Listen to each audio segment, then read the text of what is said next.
Okay, so all right. Well, now we are moving to the next presenter today. We have Bapak Ridmon Amala to deliver his presentation. So, Bapak Ridmon, you have 5 until 7 minutes to do your presentation. So now time is yours.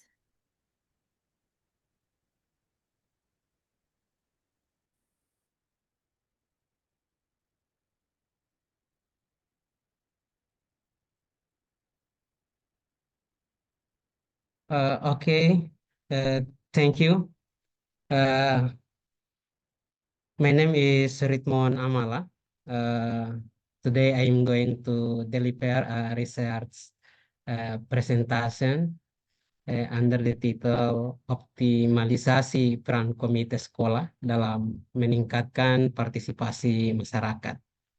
Ini sebuah studi eksploratif dengan metode fokus group discussion. Mohon maaf saya menggunakan bahasa Indonesia supaya lebih komunikatif.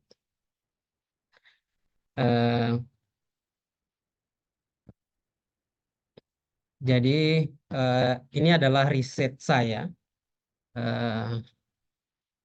mengenai komite sekolah. Jadi memang kebanyakan komite sekolah di beberapa daerah itu masih menghadapi tantangan serius ya.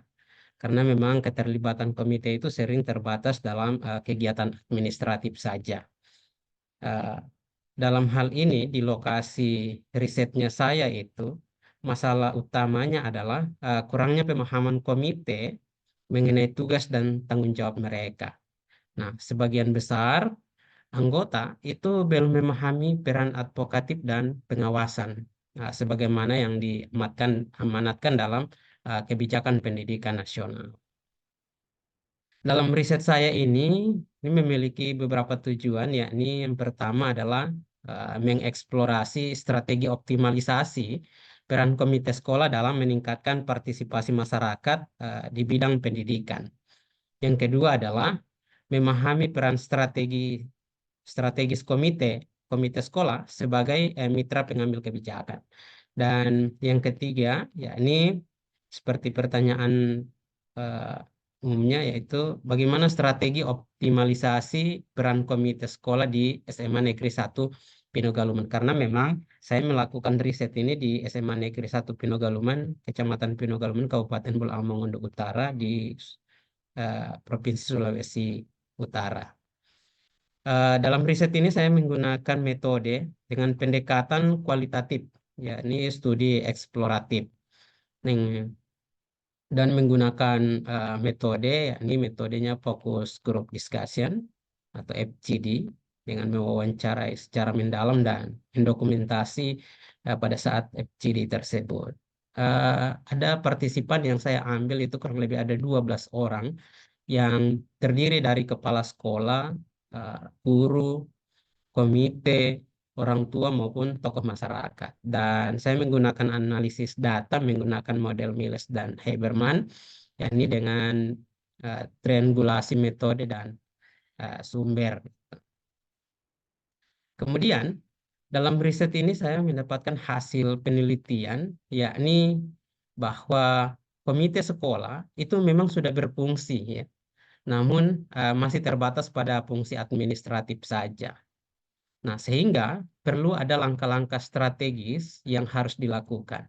Yakni yang pertama adalah penguatan kapasitas komite itu melalui pelatihan dan pendampingan. Dan strategi yang kedua adalah peningkatan kolaborasi antara sekolah, komite, dan masyarakat itu sendiri. Dan yang ketiga adalah pengembangan transparansi dan akuntabilitas dalam tata kelola keuangan dan program.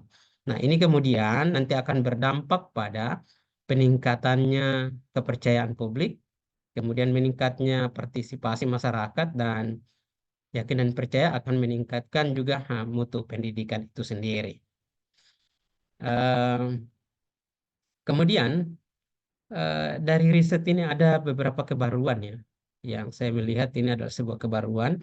Yang pertama adalah eksplorasi kontekstual terhadap tata kelola pendidikan partisipatif di sekolah menengah. Yang kemudian dari segi pendekatan, ini sebuah kebaruan, yakni pendekatan FGD ya, menggali dinamika interaksi sekolah dan masyarakat secara reflektif. Karena memang pada umumnya riset-riset itu kebanyakan menggunakan kuesioner ya. Kemudian yang ketiga, yakni menghasilkan model pemberdayaan komite yang partisipatif dan adaptif. Gitu. Kemudian dari sisi kontribusi penelitian ini atau riset ini, yakni yang pertama secara teoritis, ini akan memperkaya literatur tentang manajemen pendidikan partisipatif berbasis lokal. Kemudian secara praktis, bahwa ini akan memberikan rekomendasi bagi kepala sekolah dan pembuat kebijakan lainnya. Dalam hal kebijakan, ini akan mendorong tata kelola pendidikan yang transparan, inklusif, dan berkelanjutan. Yang kemudian pada akhirnya ini akan berimplikasi pada komite sekolah, yakni sebagai agen perubahan sosial dalam dunia pendidikan. Saya pikir cukup sekian ya dari saya untuk pemaparan mengenai hasil riset saya. Terima kasih. Allah musta'an. Assalamualaikum warahmatullahi wabarakatuh.